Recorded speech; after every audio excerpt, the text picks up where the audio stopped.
Alright, picture this. You're standing on a street corner, phone in hand, trying to figure out why your data is crawling slower than a snail in molasses. You've got full bars, but it feels like you're back in the dial-up era. You start to wonder, is it my phone? Is it the weather? Or is it my network? But then, a bigger question hits you: who actually runs this network anyway?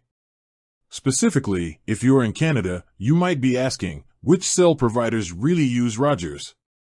Because let's be honest, the Canadian telecom landscape can feel like a tangled web. You see different brands, hear different promises, but behind the scenes, it's often a much simpler story. So, you're not alone if you've ever felt a little lost in the maze of mobile providers. Today, we're going to pull back the curtain and reveal who's really riding on the Rogers network.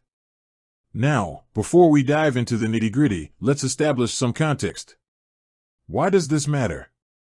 Well, understanding which providers rely on Rogers infrastructure can directly impact your service quality, coverage, and even the deals you can find. Knowing who's using whose network allows you to make informed decisions and potentially save yourself from frustrating service issues down the line. Think of it like this: Rogers owns the highways, and other companies are driving their cars on those highways. Some cars are faster, some are slower, some are fancier, but they're all using the same road. So, who are these drivers? First off, let's talk about the big guys. Rogers themselves, of course, are the primary user of their own network. That's a given. But it's also important to remember that Rogers operates under different brand names. You might see Rogers, Fido, and Chatter all offering mobile services. These are all technically Rogers, just with different target audiences and pricing strategies. Fido, for example, is often positioned as a more budget-friendly option, appealing to younger customers and those looking for simpler plans. Chatter, on the other hand, focuses on even more affordable, no-frills plans, often targeting prepaid users. So, while you might think you're choosing between different companies, you're often just choosing between different packages from the same parent company, Rogers. Now, here's where it gets interesting. Beyond their own brands, Rogers also provides network access to other mobile virtual network operators, or MVNOs. These are companies that don't own their own infrastructure. Instead, they lease access to existing networks, like Rogers, and resell it to their customers. This is where the real diversity comes in. MVNOs can offer specialized services, niche plans, or simply more competitive pricing. They can also target specific communities or demographics. One key player that has used the Rogers network in the past, and may in some capacity continue to do so through roaming agreements, is Shaw Mobile, which is now part of Rogers Communications. When Shaw Mobile was a separate entity, it used Rogers network extensively. Now, with the merger, things are a little more integrated. But the point remains, even large companies can rely on Rogers infrastructure to provide their services. However, the MVNO landscape is constantly evolving. Companies can switch networks, change their offerings, or even go out of business. So, it's crucial to stay up to date on the latest information. Another thing to consider is the concept of roaming agreements. Even if a provider doesn't primarily use Rogers' network, they might have agreements in place that allow their customers to roam onto Rogers towers when they're outside of their primary coverage area. This means you could be using a provider that primarily relies on another network, but still end up on Rogers' network in certain situations. This can be especially relevant in rural areas where coverage can be spotty.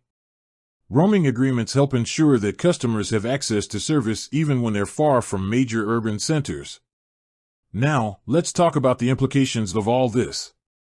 Why should you care who's using Rogers' network? First, it affects your coverage. If you're using a provider that relies on Rogers, you'll have access to Rogers' extensive network footprint. This can be a major advantage, especially if you live in or travel to areas where Rogers has strong coverage. Second, it can impact your service quality. While the underlying network is the same, different providers might prioritize traffic differently. This means that even though you're on the same network, your speeds and latency could vary depending on your provider. Third, it can influence your pricing. MVNOs often offer more competitive pricing than the major carriers. This is because they have lower overhead costs and can pass those savings on to their customers. However, they might also offer fewer features or less customer support. Fourth, understanding the network relationships can help you troubleshoot issues. If you're experiencing problems with your service, knowing who's responsible for the network can help you identify the right people to contact. Fifth, it plays a role in future network expansion. As Rogers invests in its infrastructure, those investments benefit not only its own customers but also the customers of the MVNOs that rely on its network. This can lead to improved coverage and speeds for everyone. It's also important to remember that the Canadian telecom industry is highly regulated, and the government plays a significant role in shaping the landscape. Policies and regulations can influence which providers can access which networks and how those networks are used. In recent years, there has been a push to increase competition in the Canadian telecom market. This has led to the emergence of more MVNOs and greater access to existing networks. However, the industry remains dominated by a few major players, including Rogers. So, when you're choosing a mobile provider, don't just look at the brand name or the marketing promises. Dig a little deeper and understand who's really behind the scenes.